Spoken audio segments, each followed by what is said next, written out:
வணக்கம், நமஸ்காரம்.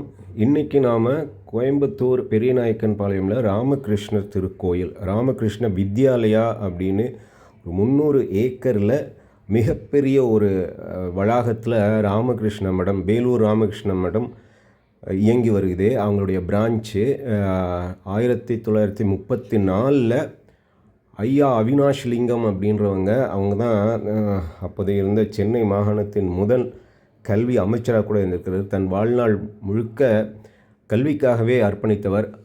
அவர் நிறுவிய இந்த கல்வி குழுமத்தில் இப்போது ராமகிருஷ்ண மடம் அற்புதமாக பல சேவைகளை பண்ணிகிட்டு இருக்கிறாங்க. குழந்தைங்கள்லேருந்து, குருகுலத்திலேருந்து, higher secondary school, girls, boys நிறைய பண்ணிகிட்டு இருக்கிறாங்க. Actually teacher training institute, polytechnic, arts and science college, agriculture அப்படின்னு சொல்லிக்கிட்டே இருக்கலாம்.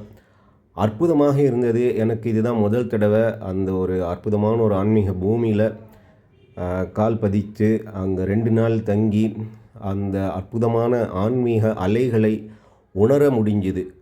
அவ்வளவு சிறப்பாக இருந்தது. குறிப்பாக நான் இப்போ காமிச்சிக்கிட்டு இருக்கிற இந்த ராமகிருஷ்ணர் திருக்கோவில், ஷ்ரைன் அப்படின்னு கூட சொல்கிறது, இங்கே அற்புதமாக இருந்தது. அதிர்வலைகள், ஆன்மீக அதிர்வலைகள்.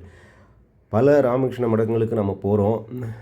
ஆனால் எனக்கு என்னமோ இந்த கோயம்புத்தூரில் இந்த ரம்யமான பாருங்கள் எவ்வாறு இருக்குது அப்படின்னு முன்னாடி இருக்கிற அந்த காட்சி அற்புதமாக இருந்தது. ஒரு 2 வருஷத்துக்கு முன்னாடி தான் இதை ஓப்பன் பண்ணினாங்க அப்படின்னு கல்வெட்டையும் பார்த்தேன். சிறப்பாக இருந்தது. காலை வேளையிலும் சரி, சாயங்காலத்தில் இருந்த அந்த ஆரத்தி நேரமும் சரி, அற்புதமாக பறவைகள் ஒரு சரணாலயமாக இருந்தது. புறாக்கள் அந்த தண்ணி குடிக்கிறதும், அங்கே மயில்கள் நடனம் ஆடுவது, அற்புதமான ஒரு ஆன்மீக அதிர்வலைகளை பார்க்க முடிந்தது, அனுபவிக்க முடிந்தது. அதனால் கோயம்புத்தூரில் இருக்கிறீங்க, இல்லை ஊட்டிக்கு நீங்கள் போகிறீங்க அப்படின்னா கண்டிப்பாக இதை நீங்கள் தாண்டி தான் போவீங்க. கோயம்புத்தூர்லேருந்து ஊட்டிக்கு போகிறப்போ ரைட் சைடில் இருக்கும் இந்த ராமகிருஷ்ண வித்யாலயா. பல பள்ளிகளில் நான் செல்லும்போதெல்லாம் சொல்லுவாங்க, நான் படித்தது ராமகிருஷ்ண வித்யாலயா கோயம்புத்தூர், அங்கே தான் காலேஜ் படித்தேன், அங்கே தான் ஸ்கூல் படித்தேன், அங்கே தான் நான் பிடி சாரானேன் அப்படின்னு, நான் அங்கே டீச்சர் ட்ரைனிங் பண்ணினேன் அப்படின்னு நிறைய பேர் சொல்லுவது உண்டு. ஆனால் இப்போது தான் ஒரு சில நாட்கள் முன்னால் அந்த பாக்கியம் கிடைச்சது அங்கே போகிறதுக்கு. சிறப்பாக அங்கே பண்ணிக்கிட்டு இருக்காங்க. குருகுலமாக இருந்தாலும் சரி, மாணவர்கள் படிக்கிற பள்ளியாக இருந்தாலும் சரி. இந்த பாருங்கள், அந்த மயில் தோகை விரித்து ஆடுவது எங்கே இதெல்லாம் பார்க்க முடியும்? அந்த மகாராஜ் சொன்னார், காலையில் போனால் நீங்கள் பார்க்கலாம் அப்படின்ட்டு. அதே மாதிரி என்னால் அதை பதிவிட முடிந்தது.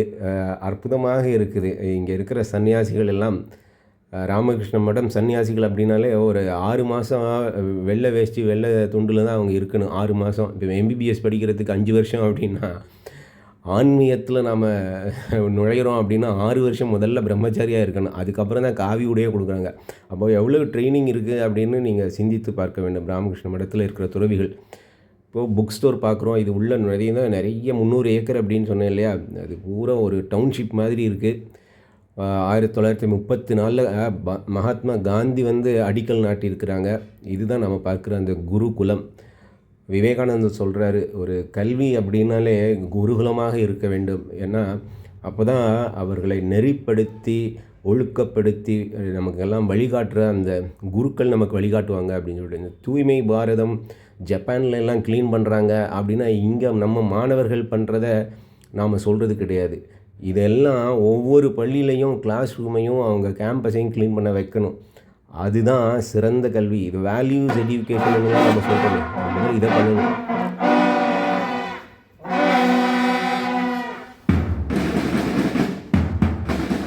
இந்த அற்புதமான மாணவர்கள் அவங்க அசெம்பிளிக்கு தயாராகிட்டு இருக்கிறது, அந்த பேண்டு சவுண்டு, இது எல்லாமே மாணவர்களுக்கு ஒரு சிறந்த பயிற்சி களமாக, பயிற்சி பட்டறையாக இருக்குது அப்படின்னு சொல்லி. இந்த மாதிரியான ஒரு பள்ளியில், ஒரு குருகுலத்தில் படித்து விட்டு வெளியில் வரும்போது அவன் எதற்கும் தயாராகி விடுகிறான். சிறப்பான ஒரு வாழ்க்கையை அவனால் அமைத்து கொள்ள முடியும். ஏன்னா அந்த மாதிரியான பயிற்சியை இங்கே இருக்கிற சன்னியாசிகள், துறவிகள் கொடுக்குறாங்க. பாருங்கள், துளசி மாடத்துக்கு எவ்வாறெல்லாம் நம்ம மரத்தை நம்ம வழிபடுகிறோம் அப்படின்னு சொல்லிட்டு பாருங்கள். புண்ணியமாக அதற்கு ஒரு ஊதுவத்தி வச்சு, விளக்கு வச்சு, இது ஏதோ அந்த காலத்தில் பண்ணுறதா நம்ம நினைக்கிறோம்.